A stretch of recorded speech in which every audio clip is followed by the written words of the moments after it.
So I'm an intern at a military aviation museum. I'm also a playwright, which is a weird crossover episode because playwrights don't usually intern at military aviation museums, but I make it work.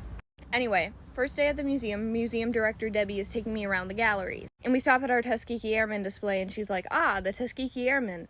And I'm like, "Ah, the Tuskegee Airmen." And she's like, "But obviously, you know, they weren't all men." And I was like, "No, Debbie, I did not know that." But in my head, because I wanted to seem cool. And Debbie was like, "Yeah, because I was in the military and my title was Airman, but clearly I'm a woman." I was like, "Oh my God, Debbie, you are so cool." And she was like, "We need to get some Tuskegee Air Women in this display." I was like, "Yeah."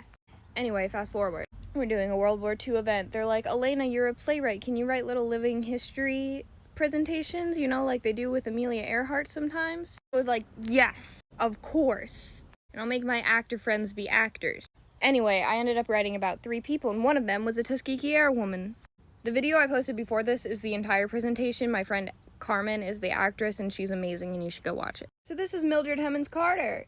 She was the first black woman in Alabama to get her civilian pilot license. She was the first woman ever to graduate from the Tuskegee Civilian Pilot Training Program. She was the first civilian man or woman hired at Tuskegee, at the air base. Chief Anderson, who trained all the Tuskegee pilots, said that she was one of the best pilots he ever trained. Dude. And of course, she was not the only female Tuskegee Airman, Tuskegee Air Woman. There were definitely others, but I just fell in love with her voice and with her story. Listen, while she was in Tuskegee, while she was flying, she was spotted by this guy whose name was Herbert Carter. And Herbert was instantly in love. And immediately he started following me around. And he wanted me to be his girlfriend. She was the first black woman in Alabama to get a private pilot's license. I love them. I love them so bad. Anyway, Herb was training to be a fighter pilot, which meant he was not allowed to fraternize, okay? He was at the training center. But they figured it out, okay? Herb would call Mildred and ask if she was going to be flying, and Mildred would say yes, of course. And he would take his AT-6 from the training center, and she would go rent a Piper Cub, and they would meet together in the air. They would go on airplane dates over Lake Martin, and they would blow kisses, and they would wave at each other.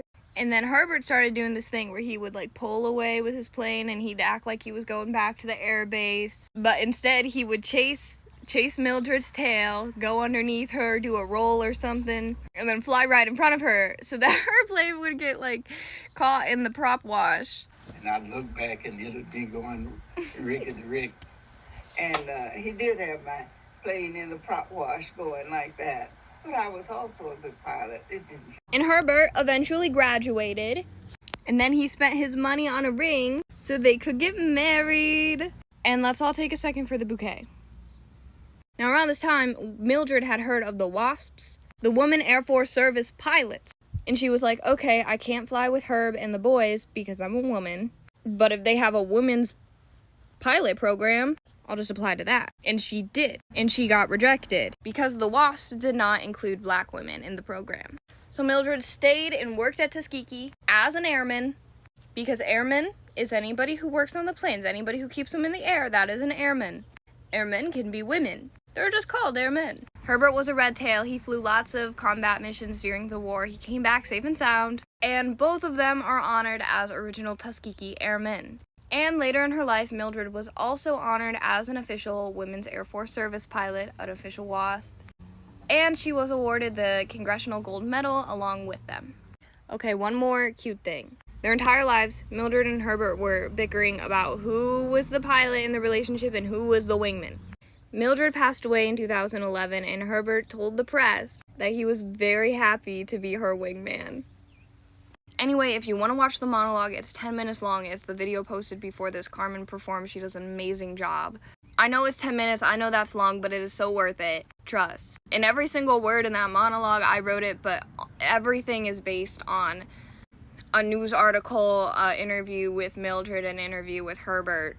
I just kind of compiled everything. There are so many more, like, facts in that video because there's so much more I want to say, literally. But I wrote it all down and I put it in a monologue, so go watch it.